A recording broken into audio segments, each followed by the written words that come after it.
وصدق رسوله النبي الكريم. قال الله تبارك وتعالى في شان حبيبه ومحبوبه مخبرا وآمرا إن الله وملائكته يصلون على النبي يا أيها الذين آمنوا صلوا عليه وسلموا تسليما. اللهم صل على سيدنا ومولانا محمد النبي الأمي وعلى آله وأصحابه وبارك وسلم. الصلاة والسلام عليك يا سيدي يا رسول الله. الصلاة والسلام عليك يا سيدي يا حبيب الله. يا رسول الله انظر حالنا. يا حبيب الله اسمع قالنا. إنني في بحر غم مغرق خذ يدي ساحلنا أشقالنا. يا صاحب الجمال ويا سيد البشر من وجهك المنير لقد نبر القمر. لا يمكن الثناء وما كان حقه بعد خدا بزرگتوه قصہ مختصر. واجب الاحترام عزت و تکریم من جملہ مقتدر علماء اہل سنت. واجب الاحترام احباب محفل حاضرین محفل معززین علاقہ السلام علیکم ورحمۃ اللہ وبرکاتہ. بسمین قلب یہ دعا ہے کہ مالک لم یزل خالق کے عرض و سما اپنے عفو و کرم سے اپنے فضل و کرم سے مالک اپنے محبوب علیہ الصلوۃ والسلام کی ساری امت مرحومہ کی بخشش و مغفرت فرمائے. بالخصوص میرے عزیز و مہربان بھائی محمد شریف صاحب، بھائی محمد رمضان خان صاحب، اللہ تبارک و تعالیٰ ان کے والد گرامی کی مغفرت فرمائے. وقت ہم سب کے سامنے ہے اور میں چند باتیں فضائل اہل بیت پہ عرض کروں گا. دعا ہے کہ اللہ تبارک و تعالیٰ میری زبان پہ کلمۃ الحق جاری فرمائے. کلام مجید کے اندر اللہ تبارک و تعالیٰ نے آقا کریم صلی اللہ علیہ وسلم کے جو نسبت والے لوگ ہیں اصحاب رسول و اہل بیت رسول صلی اللہ علیہ وسلم، اللہ نے ان کی تکریم کلام حجت کے اندر بیان فرمائی ہے. پہلی بات یاد رکھیں کہ آقا کریم صلی اللہ علیہ وسلم کے اصحاب جیسے اصحاب دنیا کائنات کے اندر اور کوئی نہیں، اور حضور کی آل جیسی کوئی آل اس دنیا گیتی کے اندر اور کوئی نہیں. اصحاب رسول صلی اللہ علیہ وسلم کو بھی اللہ نے حضور کے صدقے مقام عطا فرمائے، عزتیں اور تکریم عطا فرمائے. اہل بیت رسول صلی اللہ علیہ وسلم کو بھی حضور کے ہی صدقے اللہ نے عزت و مقام عطا فرمایا. دین کی سربلندی کی خاطر اور اسلام کی سرخرائی کے لیے ہر ایک نے اپنی اپنی محنت اور کوشش اور کاوش کو جو ہے وہ پیش کیا ہے. بدر و حنین کی تاریخ پڑھ کے دیکھیں تو اصحاب رسول صلی اللہ علیہ وسلم نے کوئی کسر باقی نہ چھوڑی. گھر چھوڑا گیا، وطن چھوڑا گیا، اولاد کو قربان کر دیا گیا. یہی جذبہ صادقہ تھا کہ اللہ تبارک و تعالیٰ کی یہ رضا کے جو ہیں وہ مطالب تھے اور رضا کے طالب تھے. پھر یہی سلسلہ جاری اور ساری رہا، اور وہ وقت بھی زمانے نے دیکھا کہ جب کربلا سجی گئی، خانوادہ رسول صلی اللہ علیہ وسلم کے بابرکت اور مبارک لوگ اللہ کی رضا کی خاطر اپنی جانوں کے نذرانے پیش کر رہے تھے. امام ابن اسیر نے ویسے واقعہ کربلا کو بڑی تفصیل کے ساتھ بیان فرمایا. علماء تشریف فرما ہے. میں ایک نقطہ یہاں عرض کروں گا ان سے دعا لینے کے لیے اور آپ تک نصیحت پیش کرنے کے لیے. حضرت امام ابن اسیر امام ملت ہیں. یہ فرماتے ہیں کہ جب سب شہداء ہو گئے راہ خدا، جب اللہ کی بارگاہ میں ہر ایک نے جام شہادت جو ہے وہ نوش فرما لیا، تو میرے امام آگے بڑھے، اپنے خیمے کی طرف بڑھے. تو جو خیمہ بدول تھا حضرت سیدہ پاک کی دختر نیک اختر، ان کا جو خیمہ تھا، حضور حضرت امام حسین وہاں تشریف فرما ہوا. آگے بڑھے تو اپنی بہن سے مخاطب ہو کے اب بھائی یہ ارشاد فرما رہا ہے کہ میں نے اپنے وہ سارے جانثار اور رفقا بارگاہ حق کے اندر پیش کر دیے ہیں. اب ایک رہ گیا ہے، حسین کی خواہش ہے یہ ایک بھی باقی نہ رہے. تو لکھا گیا کہ وہ معصوم تھے اور حضرت امام حسین رضی اللہ تعالیٰ عنہ کی آخری نشانی تھی۔ بہن نے بھائی کو گود کے اندر اٹھایا ہوا ہے اور باپ بڑے ہیں اپنے شہزادے کو اپنی بیٹی سے لینے کے لیے۔ بیٹی نے سپرد کیا، آنکھوں میں آنسو ہیں، اور جو ضبط اور جو حوصلہ تھا وہ سارا آنسوں کے ذریعے سے وہ زہر ہو رہا تھا۔ حضرت امام حسین لے کے باہر تشریف فرما ہوئے۔ لکھا گیا کہ جو ہی خیمے سے باہر جلوہ فروز ہوئے سوئے فرات کی طرف بڑھے۔ جو مقام شہادت ان کے لیے مقرر تھا اس جگہ پہ جب پہنچے تو 2 شاخہ یا 3 شاخہ تیر معصوم حضرت امام علی اصغر سلام اللہ علیہ کے نازک بلہے جو ہے وہ گردن پہ لگا۔ لکھا گیا کہ بس وہ ایک تیر ہی تھا، اللہ اکبر، اور اس مقام شہادت پہ پہنچ کے ان کی روح جو ہے وہ قفس عصری سے نکلی اور بارگاہ حق تک ان کی روح پہنچی۔ آسمان کی طرف منہ کیا، میں ساری شہادت نہیں پڑھ رہا، صرف ایک منظر کربلا کا دکھا رہا ہوں کہ یہ ہے رب کی رضا و منظور۔ ہاتھ اٹھائے، ہاتھ میں بیٹا ہے اور اللہ کی بارگاہ میں اللہ اکبر سیدنا حضرت امام حسین رضی اللہ تعالیٰ عنہ امام ملت، امام عشق و محبت، اللہ کی بارگاہ میں ہاتھ اٹھائے اور عرض کرتے ہیں ربنا تقبل منا ھذا القربان، اے اللہ حسین ابن علی کی اس قربانی کو قبول فرما لے۔ غالب حسین ابن علی رضی اللہ تعالیٰ عنہ تیری رضا کی خاطر جوان بھی پیش کیے اور تیری رضا کی خاطر جو ہیں وہ بچے بھی پیش کیے، اپنے لخت جگر بھی پیش کیے، اپنے بچوں کے بھی، اپنے بھائیوں کے بھی لخت جگر پیش کیے۔ خانوادہ رسول صلی اللہ علیہ وسلم کے پھول بھی کاٹ دیے گئے، کلیاں بھی کاٹ دی گئے، لیکن اس کے باوجود بھی جو میرے امام کا حوصلہ تھا، لکھا گیا کہ ظلم کرنے والے ظلم کر کے تھک گئے، حسین ابن علی کا صبر پھر بھی جیت گیا۔ میں داد لینے کا ویسے بھی جو ہے وہ مزاج نہیں رکھتا، ظلم ہار گیا، ظلم کرنے والے تھک گئے، حسین ابن علی جیت گیا، حسین کا صبر جیت گیا۔ خیر دعا مانگی جا رہی ہے۔ ابن اسیر لکھتے ہیں کہ خیموں میں سے جو باقی بچے ہوئے لوگ تھے، اللہ اکبر، کچھ بیمار تھے، کچھ لاچار تھے، کچھ مجبور تھے۔ لکھا گیا کہ یہ دعا مانگ رہے ہیں کہ مالک یہ قربانیاں بھی قبول فرما لے۔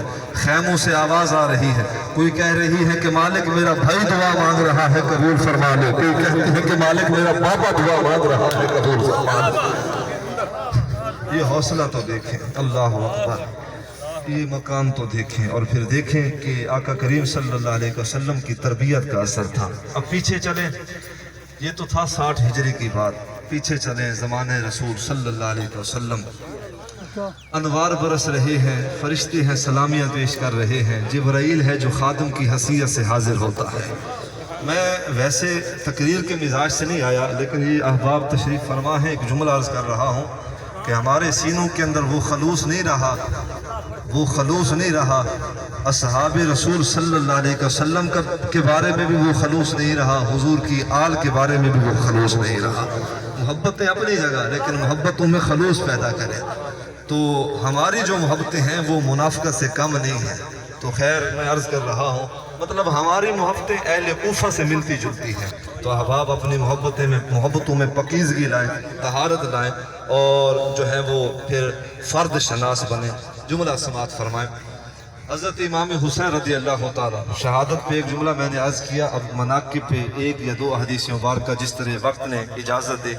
آقا کریم صلی اللہ علیہ وسلم نے ارشاد فرمایا، حضرت ابو ہریرہ رضی اللہ تعالیٰ عنہ اس حدیث مشکات کے راوی ہیں، حضور نے ارشاد فرمایا، من احب الحسن والحسین، من احب الحسن والحسین فقد احبنی ومن ابغضہما فقد ابغضنی۔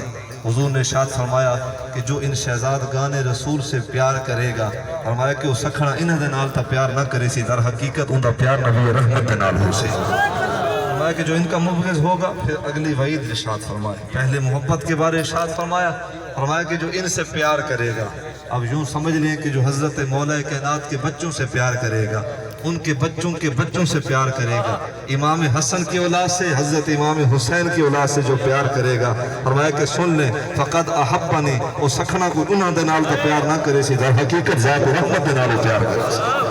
پھر حضور نے ارشاد فرمایا کہ جو ان کا مبغض ہوگا، اب مبغض والوں کے کوئی سینگ نہیں لگے ہوتے، لوگ اپنی پہچان اپنے قول و فعل سے چھوڑ جاتے ہیں۔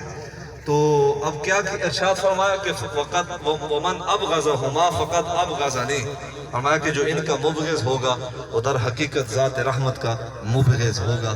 تو احباب پاکوں کی محبت کو اپنی پہچان بنائے، اصحاب رسول صلی اللہ علیہ وسلم کی محبت کو اپنی پہچان اور اہل بیت رسول صلی اللہ علیہ وسلم کو اپنی محبت کی پہچان بنائے۔ ایک اور حدیث مبارکہ ہے حضرت اسامہ بن زید کی مرویات سے، میں نے یہ حدیث علماء سے بھی سنی، خود بھی پڑھی۔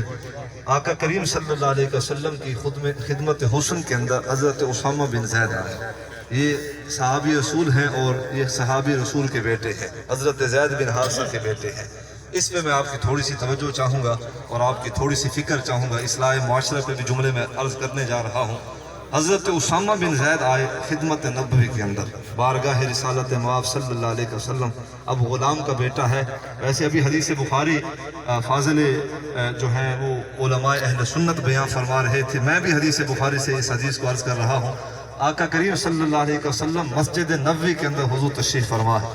حضرت امام حسن رضی اللہ تعالیٰ عنہ کے بچپن کا ایام ہے، یہ کھیلتے کھیلتے مسجد نبوی کے اندر داخل ہوئے اور حضور جس جگہ پہ جلوہ فروز ہے یہ عین اسی مقام پہ آئے۔ حضور نے دیکھا کہ شہزادہ بطول تشریف فرما ہے تو حضور نے اپنی گود نبوت کے اندر انہیں بٹھایا۔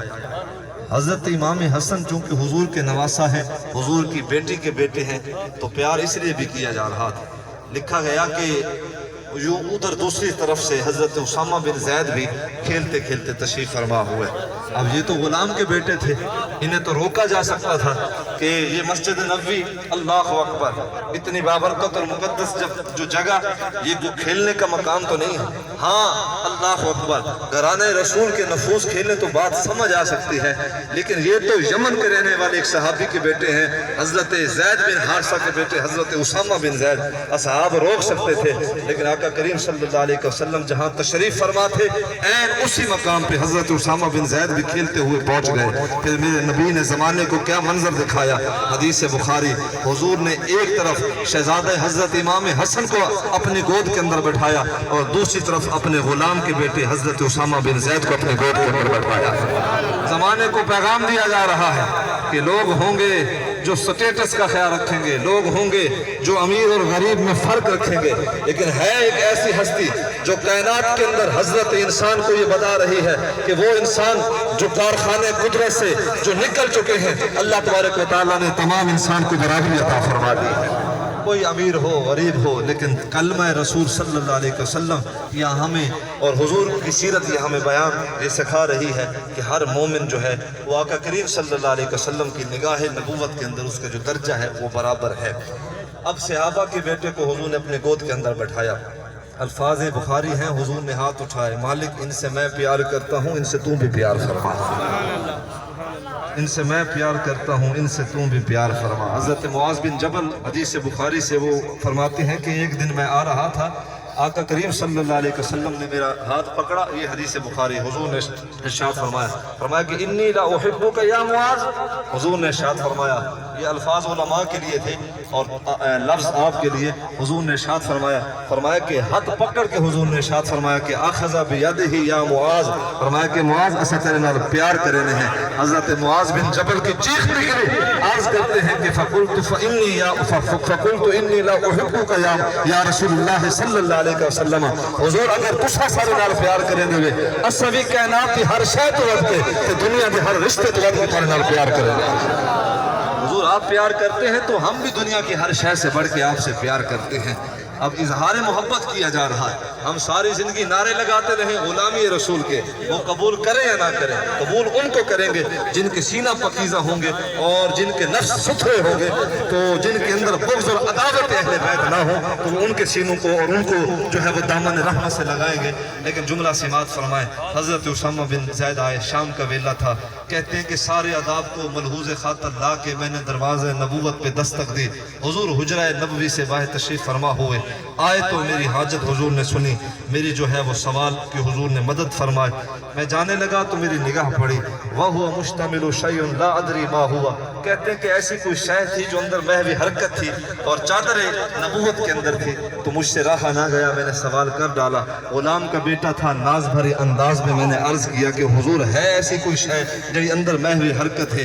دسو تو صحیح حضور، لجپالو کیا شے ہے جڑی اندر حرکت دے وچ حرکت کر رہی ہے؟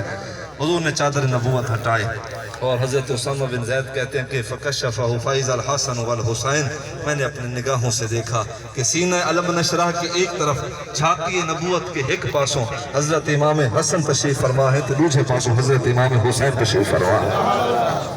رات کا وہ علم اور اتنی بابرکت اور مقدس ہستیاں اور اتنی جو ہے وہ عزت والی ذات کے ساتھ انہیں یہ خاص جو ہے وہ قربت نصیب، تو حضرت اسامہ بن زید سے پھر حضور نے تعارف کروایا، فرمایا کہ اسامہ بن زید جانتے ہو یہ کون ہیں؟ یہ میری بیٹی کے بیٹے ہیں۔ فرمایا کہ ان سے میں بے حد پیار کرتا ہوں، اور پھر ہاتھ اٹھائے دعا کی خاطر۔ اسامہ بن زید کہتے ہیں کہ حضور نے بھی دعا منگی، تنالے اساں بھی آمین آکھ چھوڑی۔ دعا کے الفاظ ہیں تو چار، لیکن سمجھنے والوں کے لیے ان دے وچ وڈی حقیقت رکھ چھوڑی ہے۔ اب دعا کیا تھی؟ اللہم انی احبہما فاحبہما واحب من یحبہما، مالک ان شہزادگان سے میں پیار کرتا ہوں، جگر گوشہ بطول اور لخت جگر مولا کائنات، مالک ان سے میں پیار کرتا ہوں، سونا مالک تو بھی ان سے پیار کر، عرش کا رحمان جو ان سے پیار کرے، میرا سونا رب تو انہوں نے نال بھی پیار کر۔ آئے احباب، یہ جو ہے سیرت حضرت امام حسین رضی اللہ تعالیٰ عنہ کو اپنی زندگی کا جو ہے وہ نمونہ بنائیں، اپنی زندگی جو ہے وہ حضرت امام حسین رضی اللہ تعالیٰ عنہ کے کردار پہ لے کے چلیں۔ یہی پیغام کربلا ہے۔ میرے امام ملت، امام عشق و محبت نہ ماتم کرنے سے خوش ہوتے ہیں، نہ سینہ کوبی سے خوش ہوتے ہیں۔ ہاں اگر کسی نے خراج پیش کرنا ہے، کوئی قرآن پڑھ کے خراج پیش کرے، کوئی نوافل پڑھ کے خراج پیش کرے، اور اس سے بھی بڑھ کے میرے امام کی روح خوش ہوگی جب ان کی سیرت کو دوبارہ کو زندہ کر لے۔ آئے احباب، اٹھیں، سوئے ہوئے انسان کو بیدار کریں، اپنا تعلق حضور کی آل سے بھی جوڑیں۔ وہ بھی انسان کی ہدایت و فلاح کے لیے ہیں۔ حضور کے اصحاب سے تعلق، حضور کی آل سے تعلق جوڑیں اور حضور کے اصحاب سے تعلق جوڑیں۔ اللہ تبارک و تعالیٰ بالیقین ان لوگوں کو ہدایت کاملہ عطا فرماتے ہیں جن کی نسبت قرآن سے ہو اور جن کی نسبت نبی کی آل سے ہو۔ اللہ ہمیں عمل کی توفیق عطا فرمائے۔